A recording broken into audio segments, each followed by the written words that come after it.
El Señor esté con ustedes. Y con tu espíritu. Evangelio de nuestro Señor Jesucristo según San Lucas. Gloria a ti, Señor.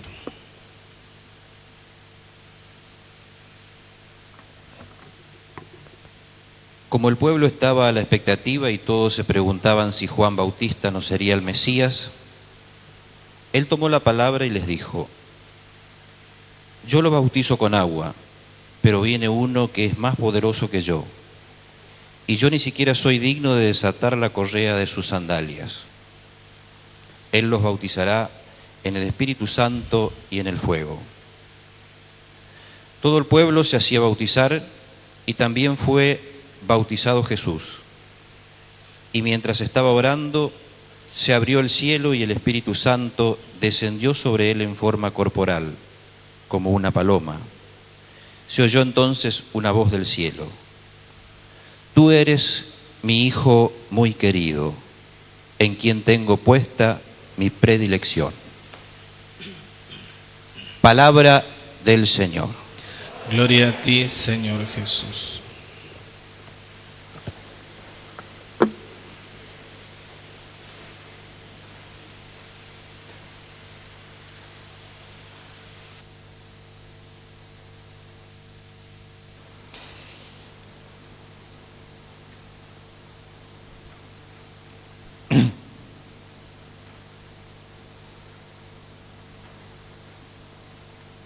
Año tras año somos invitados a celebrar esta fiesta del bautismo del Señor, cerrando el tiempo de Navidad y de algún modo marcando la transición hacia el tiempo litúrgico ordinario. El bautismo del Señor sabemos que marca el inicio de su ministerio público. Esta fiesta en algunos lugares es celebrada junto con la de la Epifanía, junto con la del 6 de enero, porque también es considerado una Epifanía de Dios, o sea, una manifestación de Dios, ya que como lo representa el cuadro que tenemos allá de fondo en el bautisterio, ese cuadro Pinto Pupi, ven, Juan el Bautista está bautizando a Jesús y se abre el cielo y baja el Espíritu Santo, como decía recién el Evangelio que leímos, en forma de una paloma, y se escucha la voz del Padre Dios. Es una manifestación también del Señor. Es una epifanía trinitaria, una manifestación donde Dios se manifiesta como Padre, Hijo y Espíritu Santo. Jesús no tenía la necesidad de ser bautizado, ya que no tenía ningún pecado por cual ser purificados, como nosotros sí lo tenemos. Sin embargo, baja a las aguas del Jordán para manifestar su solidaridad con todo el género humano, para manifestar que su misión de ser Salvador es la de cargar sobre Él todas nuestras miserias, morir en nuestro lugar. Por eso se llama la muerte de Cristo, se la llama también una muerte vicaria, el que muere en lugar nuestro.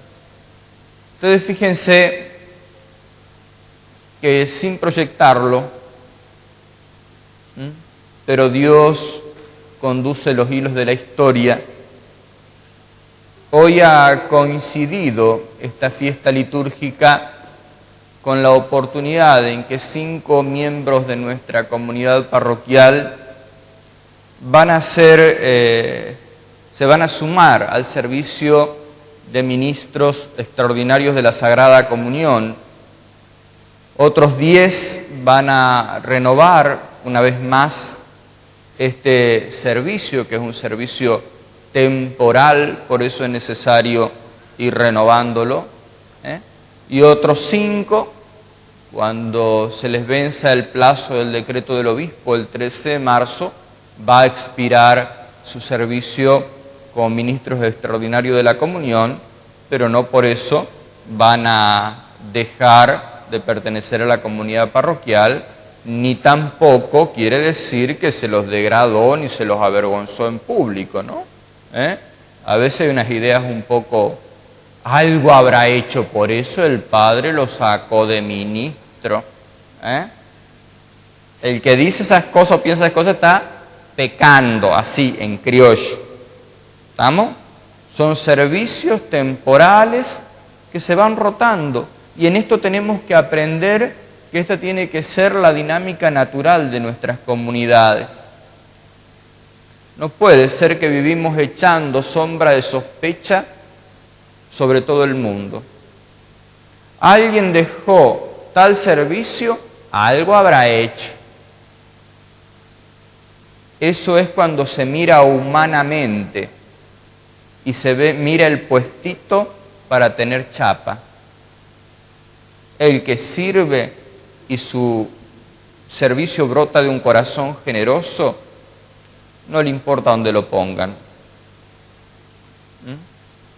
Y sabe también que cuando a uno lo cambian de lugar, y esto lo digo por propia experiencia, el cambio, aunque cueste, nos ayuda a sacar lo mejor de nosotros mismos. Si no nos achanchamos, y sin hacer referencia a nadie.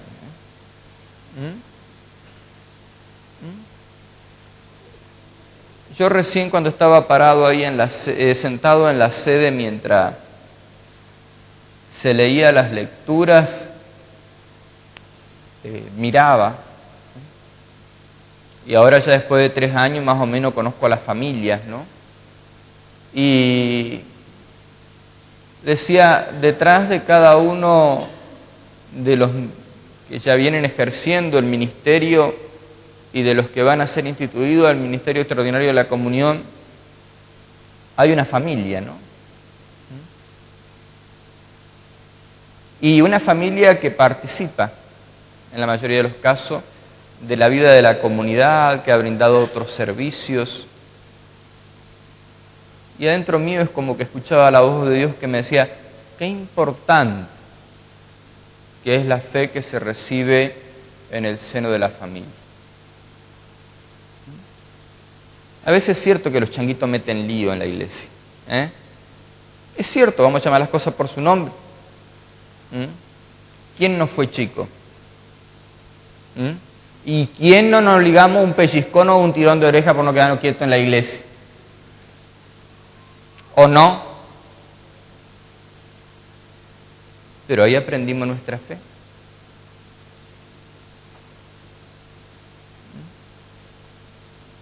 Qué importante que es la fe que se recibe en la familia, porque eso que se aprende de chiquito no se olvida más.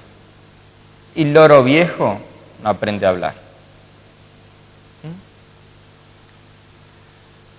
Fíjense, Jesús cargó sobre él nuestros pecados y nuestras miserias.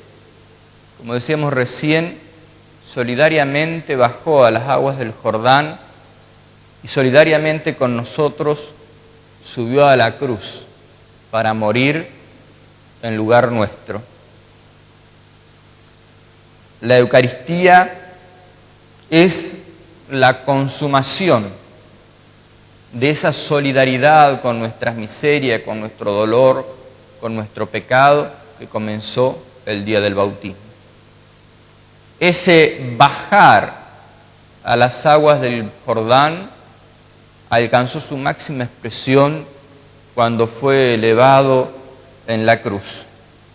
Ahí, fíjense, en la cruz es la plenitud de ese signo que comenzara el día de su bautismo, y ahí, en la cruz, hizo que de su costado manara sangre y agua, signo de los 2 sacramentos más importantes, de alguna manera, de la Iglesia. La sangre simbolizando la Eucaristía y el agua bautizando, significando el bautismo nuestro. ¿Ven? Está íntimamente unido el bautismo con la crucifixión. Pero Jesús no se queda simplemente en gestos simbólicos o en palabras lindas. En la cruz ciertamente muere por nosotros. Pero miren, esto, hasta que no lo hacemos experiencia, y nos descubrimos gratuitamente salvados por Él y que Él ya pagó nuestra nota de crédito, nuestra libreta del carnicero, como la usábamos antes, en la cruz muriendo por nosotros, lo podemos saber acá.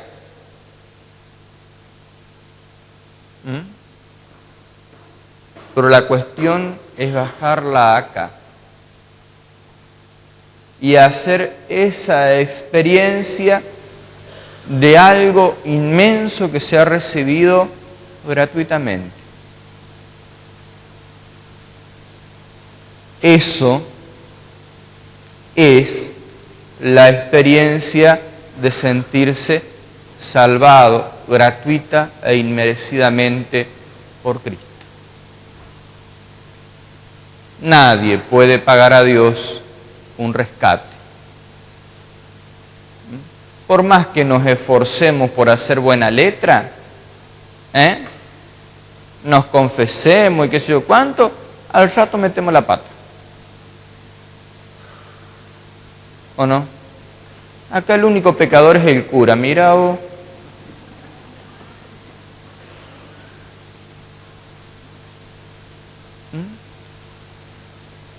¿Vieron? Uno puede caer en la tentación de decir, bueno, esto de ser cristiano es una experiencia frustrante, porque yo intento y al rato meto la pata ya. Y no tiene que ser una experiencia frustrante, sino una experiencia en la cual nos encontramos con ese amor misericordioso de Dios que gratuitamente nos levanta del lugar que sea, de la miseria más profunda, del Dios que nos ama por más que seamos lo que seamos.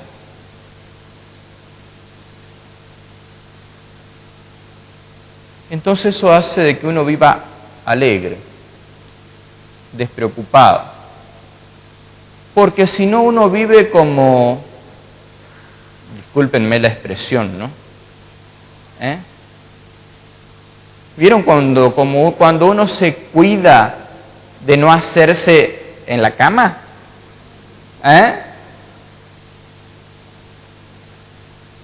No puedo ser más explícito en la misa. Entonces está ahí, fiero, ¿no es cierto? Sin embargo, el saber que Dios nos ama, más allá de todas las que nos mandamos, es una experiencia que en el fondo nos hace vivir alegres. Porque esta certeza de este amor nos puede dejar todo el mundo, pero el amor de Dios siempre va a estar esperándonos.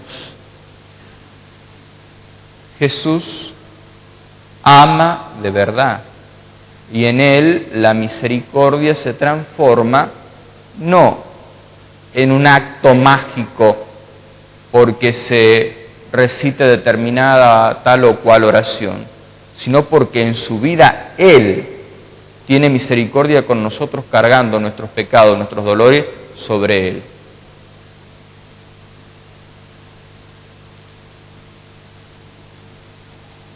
Jesús nos ama. se hace hombre para estar cerca nuestro. Y cuando ya no tiene otra manera de estar cerca nuestro, se queda en la Eucaristía. Sabe que tiene las horas contadas.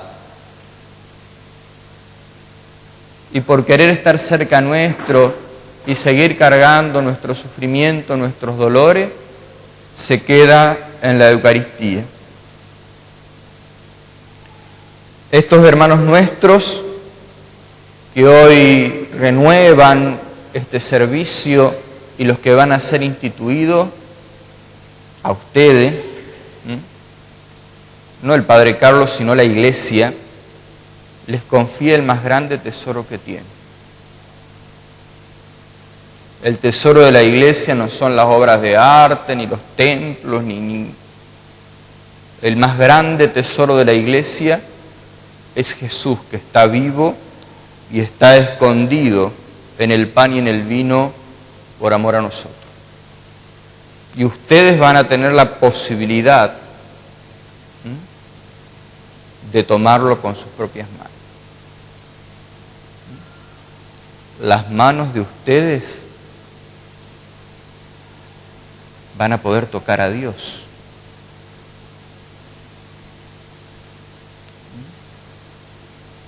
Y cuando uno toma conciencia de estas cosas, la pucha que si le tiemblan las piernas. Tocar a aquel que con su palabra ha hecho todas las cosas. Que nunca se acostumbren a tocar al Señor.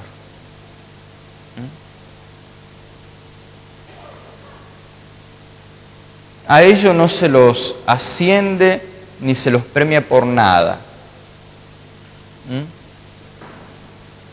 Hay que desterrar de nuestras comunidades cristianas esa concepción de premio y castigo. Como le decía hace un rato, el que deja un servicio para dedicarse a otro no es que el cura lo castigó por algo. A ellos que se les da este servicio no se los premia por nada. Tengamos claro eso. Y no se transforman por ser ministros extraordinarios de la comunión en los orejas del cura, como dijo alguna vez en esta parroquia. Se transforman en los que muchas veces se ligan los retos del cura.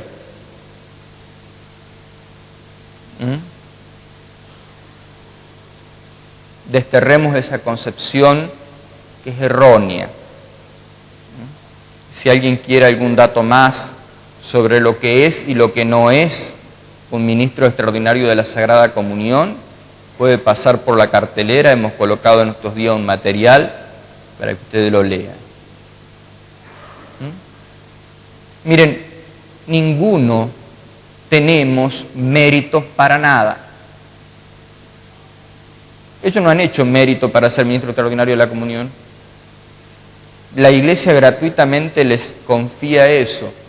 Como yo no tengo mérito para ser cura.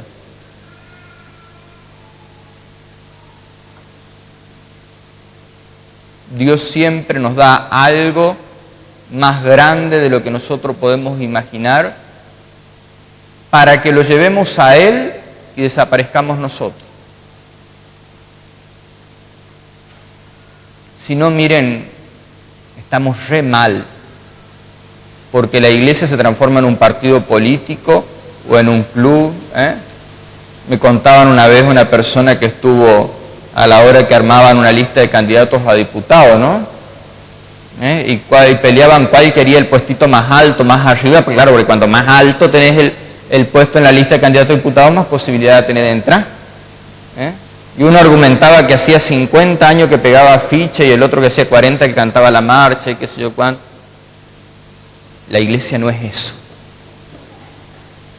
Desterremos esa mentalidad del ámbito de la Iglesia. A ellos no se los premia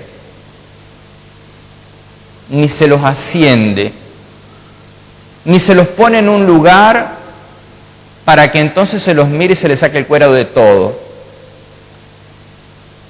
Porque miren, no tengo muchos años, pero porque tengo la edad para ser el hijo y el nieto de muchos de ustedes. Pero he visto a muchos de esos que escupían para arriba y criticar a los demás que a darle la escupida en el ojo. Y es feo cuando una persona muchas veces le quita tiempo a su trabajo, a su familia, a su descanso, a su sano esparcimiento, para dedicárselo a un servicio a la comunidad y al Señor, y está la gente que no hace nada pero se mete en todo, siempre sacando el cuero, siempre metiendo púa.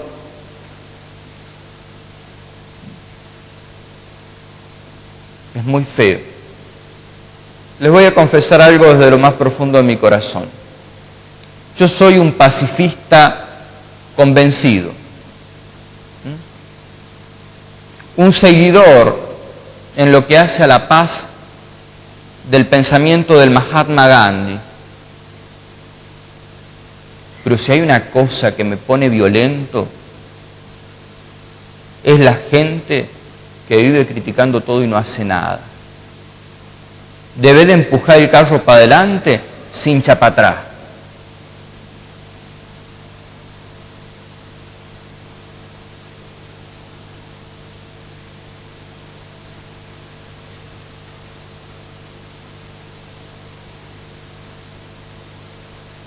Aprovecho la oportunidad y les voy a decir algo más. La vida de la Iglesia prevé distintas instancias de participación, distintas colaboraciones en lo que hace a la misión de la Iglesia. Por ejemplo, para asesorar al cura, no está el grupo de los ministros extraordinarios de la comunión. Ellos no son una especie de vicecura. Si algunos se la creen, prepárense el chango para darle una patada, ¿saben dónde? Para acompañar al cura en el gobierno de la parroquia, al cura párroco, está el consejo pastoral o junta de laicos, que es el órgano que es como una caja de resonancia.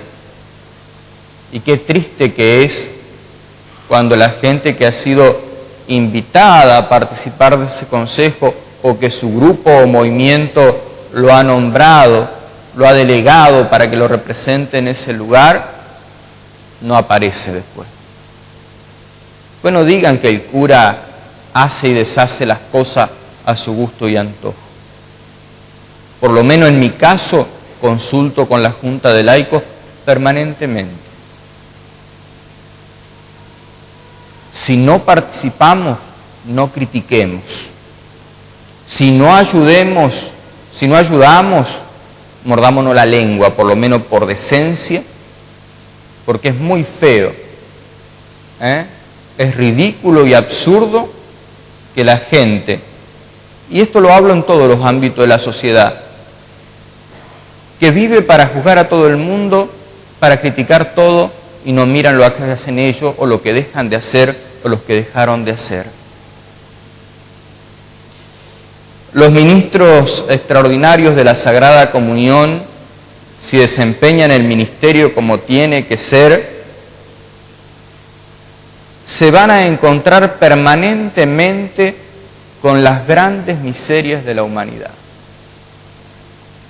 Ellos, al llevarle la Sagrada Comunión a los enfermos, se van a encontrar con un rostro de la Iglesia que muchas veces pasa desapercibido, que es el rostro de los que sufren, de los que padecen.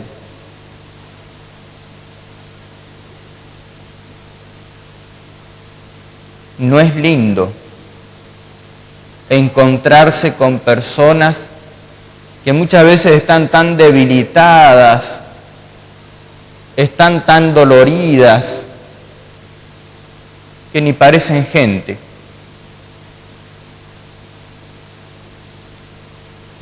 Muchas veces a un ministro extraordinario de la comunión le va a tocar llevarle la comunión a una persona que se está muriendo y casi no puede tragar.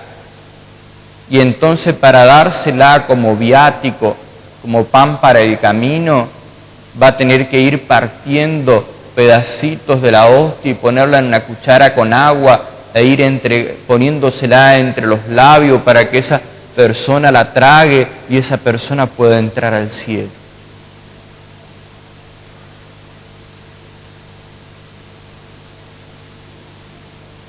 Ellos, como cada uno de nosotros, van a estar ante esos hermanos que sufren. Y esos hermanos que sufren son Cristo que padece, Cristo que sufre. Todos nosotros, por el bautismo, pasamos a ser parte del cuerpo de Cristo.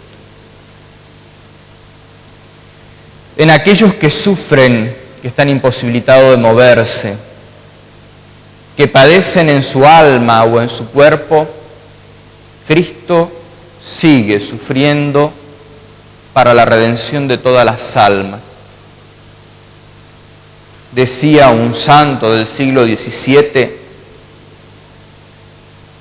que San Luis Griñón de Montfort decía de que mientras haya sobre la faz de la tierra un alma que falta ser redimida,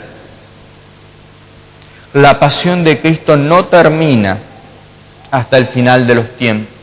Y que esa pasión de Cristo que aconteció en la cruz continúa en aquellos miembros de su cuerpo que sufren, que están enfermos. Entonces, cuando ustedes se acerquen a llevar la Eucaristía a un enfermo, también se acercan a Cristo que sufre y que si cristianamente enfrenta el dolor, está ayudando a expiar los pecados de todos. Qué lindo que es cuando en medio del dolor se descubre la fuerza redentora del dolor. Que el dolor cristiano, ofrecido cristianamente al Padre a través de Jesucristo, se transforma en una fuente de bendición para todos. Ellos, al llevarles la Sagrada Eucaristía, van a estar llevándole a los enfermos el sostén, el alimento, la fuerza que necesitan para vivir la enfermedad, el dolor cristianamente. Ante la enfermedad y el dolor, lo primero que nos surge es enojarnos. ¿Por qué a mí? ¿Por qué no a mí?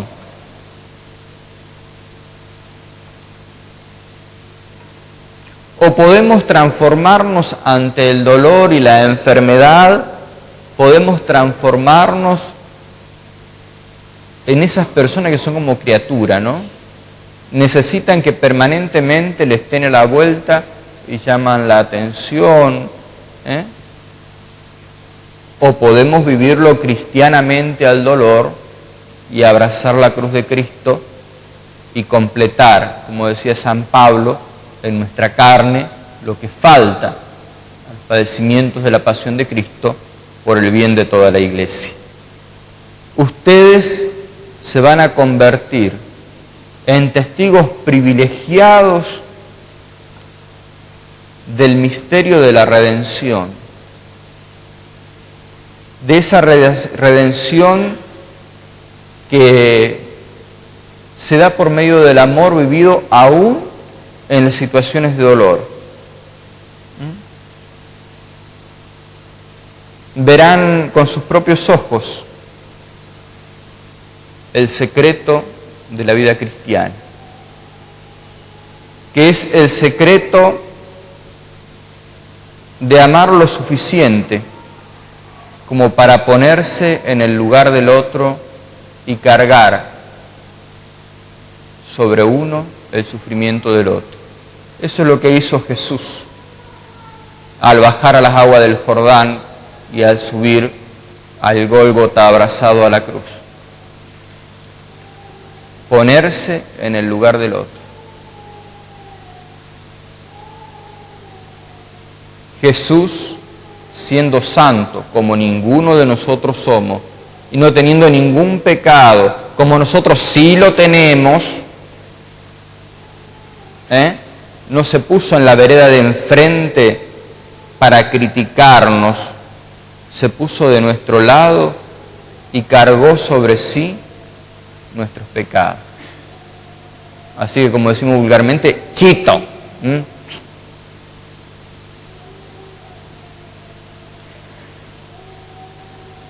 Que todos nosotros, al entender estas cosas, las pongamos en práctica. De esa manera, poniéndonos en el lugar del que sufre y cargando sobre nosotros nuestro sufrimiento, estaremos transformándonos en evangelio viviente. Ese es el secreto de la obra de redención. Jesús muere, carga sobre él nuestros pecados, nuestras miserias. Que entendiendo esto, nos transformemos con nuestra vida en evangelio viviente, de tal modo que quien se encuentre con nosotros se encuentre con la misericordia de Dios, se encuentre con una mano amiga que lo ayuda a cargar su sufrimiento y que no lo condena. Ave María Purísima,